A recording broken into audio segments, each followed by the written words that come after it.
As we continue to talk about the prophetic, Yeah. we love receiving prophetic words, Yeah. but we have a responsibility in that. So when we receive that, how do we partner with heaven for the fulfillment of what God has spoken? Okay, I just feel there's two parts to this Okay, question. yes. There's one that when we receive a prophetic word where someone has spoken a prophetic over us, and there's one when we give a prophetic word. We've still received it, and there's still a part for us to play. So when we receive a prophetic word, sometimes we're very quick to question where it's come from. You know, maybe we have an opinion of the person who gave it.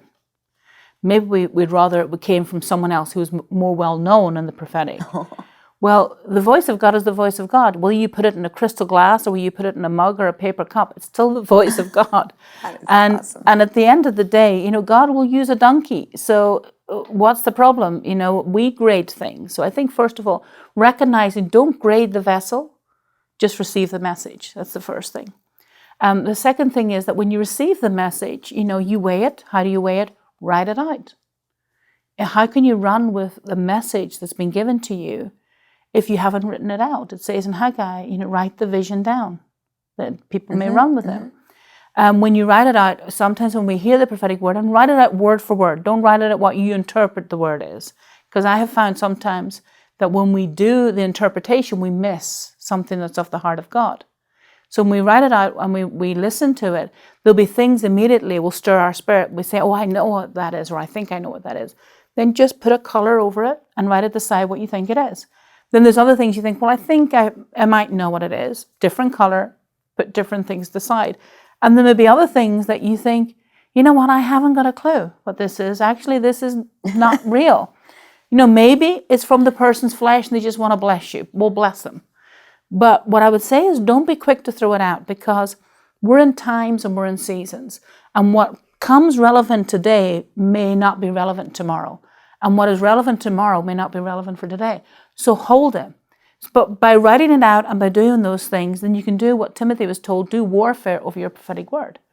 Because if it's witnessed in your spirit and it's, you know who the person has brought it, and you have a test as to who they are, not how much you grade them, but actually their character, who they are in God genuinely, then you can actually say, this is the word of God. And if it is, you can put it in the word of God and you will see it come to be. I remember someone says to me, well, that person just told me that I was made to start a business. I don't see that written in the Bible. And I said, well, God says he makes work for the hands to do.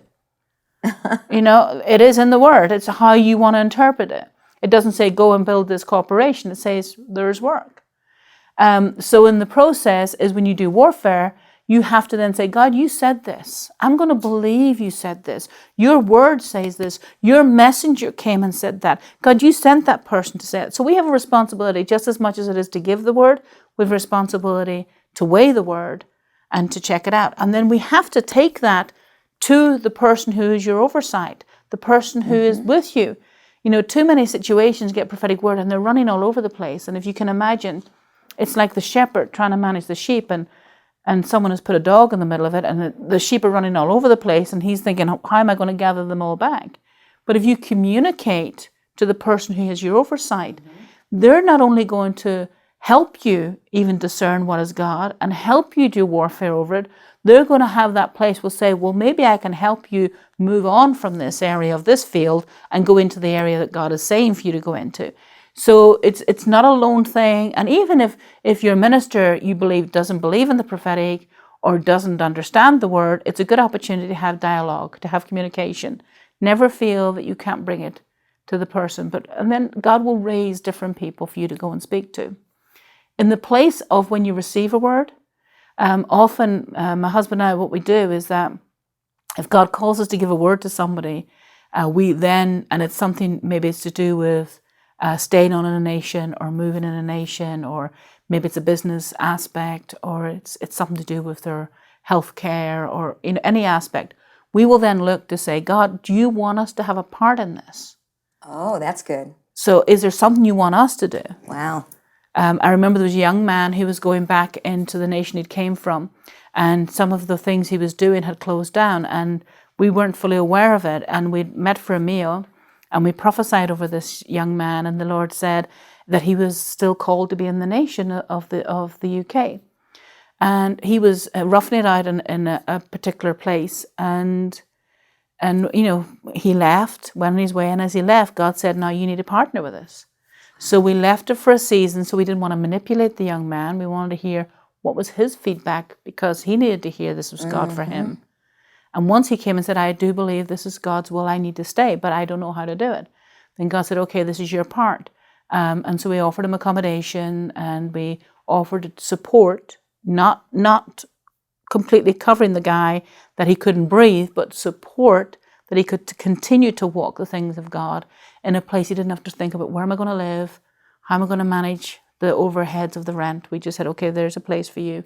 And we then helped him, mentored him, trained him in the prophetic, because he had never heard the prophetic before that. Wow. He was not spirit-filled. And then we encouraged him to walk out what he felt God was saying.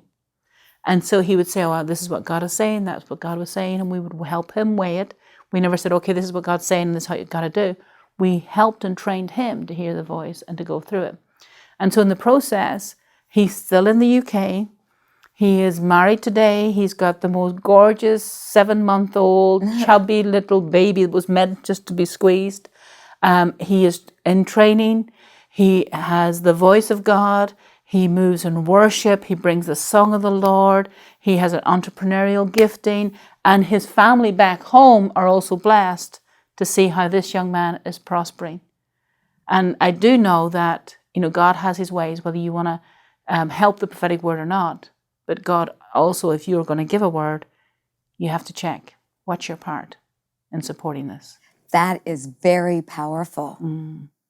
Maybe there would be a lot less prophetic words if people thought, oh, maybe God's requiring something of me. I But think that is so. amazing, but it's so powerful. It is. Because God speaks to you. Why has he chosen to speak to you, to that person? Yeah, that's it. It's like, you know, partnership. if you're going to sow seeds, are you not going to nurture them? Wow, that is beautiful. Wow, that's something to chew on. God bless you so much.